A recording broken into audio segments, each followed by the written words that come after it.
इस्लामी तालीम के नाम पर बच्चों के यौन शोषण की घटना आए दिन सामने आती रहती है, लेकिन मलेशिया पुलिस ने इस्लाम के नाम पर चलने वाले ऐसे चैरिटी होम्स का खुलासा किया है, जहां बच्चों का पहले यौन शोषण होता था, फिर पीड़ितों को दूसरे बच्चों के रेप की ट्रेनिंग दी जाती थी।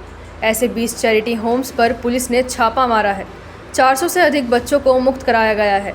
इनमें 201 लड़के और लगभग इतनी ही लड़कियां हैं। मौलवियों समेत 171 को गिरफ्तार किया गया है। रिपोर्ट के अनुसार इन चैरिटी होम्स में रहने वाले बच्चों के साथ पहले बलात्कार किया जाता था, फिर बाद में उन्हें दूसरे बच्चों से बलात्कार करना सिखाया जाता था। विरोध करने पर 5 साल की उम्र तक के बच्चों को भी गर्म चीज़ों से दाग दिया जाता था।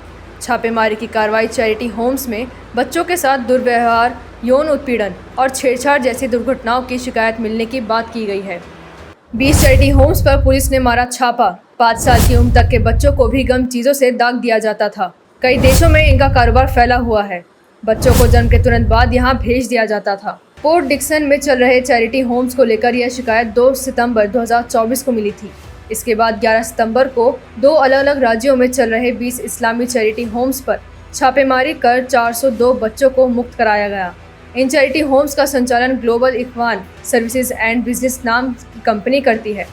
ये मलेशिया कंपनी एक इस्लामी व्यापारिक समूह है और सुपरमार्केट के बिजनेस से जुड़ी है। कई देशों में इनका कारोबार फैला हुआ है। इस कंपनी का एक प्रतिबंधित मजहबी संगठन से भी जुड़ा बताया जाता है। जिन बच्चों को छापेमारी के बाद बचाया गया है वे इसी कंपनी के कर्मचारियों के बताए जा रहे हैं। इन्हें जन्म के तुरंत बाद यहाँ भेज दिया गया था। हालांकि GISB ने यौन शोषण की खबरों को खारिज किया है।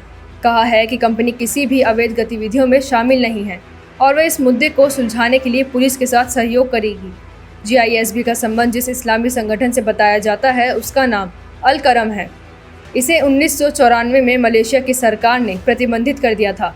GISB ने भी इस संगठन से रिश्ते कबूल किए हैं, लेकिन अब वह खुद को इस्लामी रवायतों पर आधारित इस इस्लामी समूह बताता है।